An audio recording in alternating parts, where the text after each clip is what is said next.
Hello everyone, welcome back to my channel. जैसा कि आप सभी जानते हैं कि आपका यूजीसी नेट एग्ज़ाम जून में होना था, लेकिन अब वो पोस्टपोन हो चुका है और बहुत ज़्यादा चांसेस हैं कि आपका एग्ज़ाम नवंबर के सेकंड वीक में कंडक्ट करा दिया जाएगा। क्योंकि अब सारे एग्ज़ाम्स कंडक्ट हो रहे हैं तो आपका एग्ज़ाम भी नवंबर तक हो जाएगा। तो अब उसमें सिलेबस क्या है, आपका ये जो फर्स्ट पेपर है मैं इसकी प्रिपरेशन स्टार्ट कराने जा रही हूँ। तो उसका जो सिलेबस है हम वो एक बार देख लेते हैं और उसी के अकॉर्डिंग हम यूनिट वाइज अपना टॉपिक कवर करते जाएंगे। तो देखते हैं।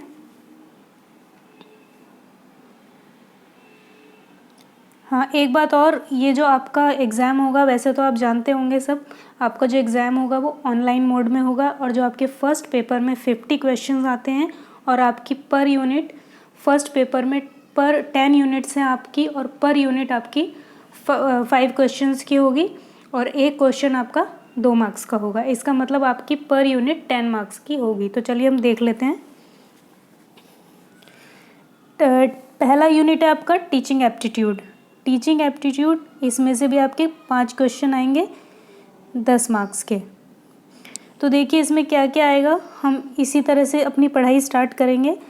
बहुत ज़्यादा डिटेल में नहीं पढ़ेंगे, थोड़ा थोड़ा मैं इन पे कवर कराऊंगी, उसके बाद आपको एमसीक्यूज़ कराऊंगी। Teaching concept, objective levels of teaching, memory, understanding and reflective characteristic and basic requirements, learners characteristic, factors affecting teaching related to teacher learner support, material, instructional facilities, learning environment and institution। और इसमें हम पढ़ेंगे methods of teaching institutions of higher learning, teaching support system, evaluation systems, इनको हम detail में पढ़ेंगे। तो अब यूनिट 2 देखिए, 5 questions 10 marks. Research, methods of research, steps of research, thesis and article writing, application of ICT in research and research ethics। Third unit 5 questions 10 marks. इसमें आपका passage रहेगा, पैसेज से रिलेटेड आपके क्वेश्चंस रहेंगे। Fourth unit 5 questions 10 marks. तो इसमें आपका communication से रिलेटेड है, ये communication, effective communication, barriers to effective communication, mass media and society. Fifth unit 5 questions 10 marks, mathematical reasoning and aptitude. इसमें आपके रीजनिंग के क्वेश्चंस आएंगे, 5 क्वेश्चंस होंगे।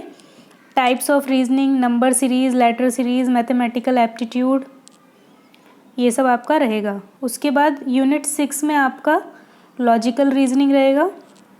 देखिए वो मैथमेटिकल रीजनिंग थी, उसमें मैथमेटिकल टाइप्स के क्वेश्चन आएंगे और इसमें आपका लॉजिकल रीजनिंग रहेगा। इसका टॉपिक थोड़ा बड़ा है तो इसको थोड़ा जल्दी जल्दी कवर करेंगे। तो देखिए इसमें क्या रहेगा, understanding the structures of argument, evaluating and distinguishing deductive and inductive reasoning, analogies, Venn diagram, Indian logic, प्रमाण्स, स्ट्रक्चर एंड काइंड्स ऑफ अनुमान्स। देखिए इतनी ज़्यादा इसमें जो रीजनिंग है वो उतनी ज़्यादा हार्ड नहीं आती है, जैसे बैंक लेवल की होती हैं इस टाइप की रीजनिंग नहीं आती, बहुत ही सिंपल रीजनिंग आती है। लेकिन कुछ क्वेश्चंस ऐसे होते हैं जो जिसमें आप फंस सकते हैं, तो उस टाइप के क्वेश्चंस मैं आपको कराऊंगी। तो इसमें भी आपका 5 क्वेश्चंस 10 मार्क्स। यूनिट 7 है आपकी, इसमें भी आपका 5 क्वेश्चंस 10 मार्क्स। तो इसमें आपका होगा sources, acquisitions and classification of data, quantitative and qualitative data, graphical representation, data interpretation and data and governance. इसमें जो आपके ग्राफिकल क्वेश्चंस होंगे वो आएंगे। एक आपको ग्राफ दे दिया जाएगा, उससे रिलेटेड आपसे 5 क्वेश्चंस पूछे जाएंगे और याद रखिए ग्राफ इसमें ईजी नहीं आता है, वो टाइम टेकिंग होता है। अगर इजी भी हो तो टाइम टेकिंग होता है, तो वो आपको मैनेज करना पड़ता है। लेकिन अगर आप उसको करते हैं तो आपको 5 मार्क्स ईजिली मिल जाते हैं, उसमें गलत होने के चांस नहीं होते हैं। एट्थ यूनिट है आपकी ICT, that is information and communication technology. ICT general abbreviation and terminology आएगी इसमें। Basics of internet, digital initiatives in higher education, ICT and governance. Unit 9 देखिए, इसमें आएगा आपका people development and environment. Same 5 questions 10 marks.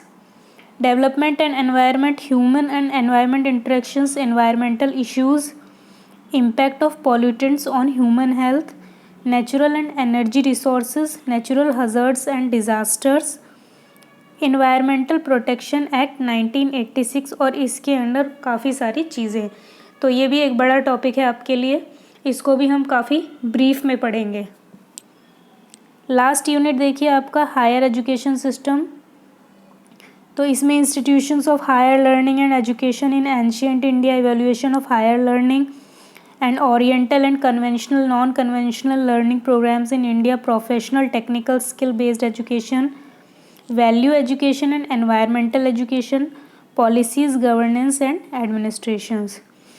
तो देखिए, ये मैं आपको बता ही चुकी हूँ कि हर क्वेश्चन आपका 2 मार्क्स का होगा और इसमें नेगेटिव मार्किंग नहीं होती है, तो आप सारे क्वेश्चंस अटेम्प्ट ईजिली कर सकते हैं। आपको नेगेटिव मार्किंग की कोई टेंशन नहीं है, लेकिन आपको टाइम मैनेज करना पड़ेगा।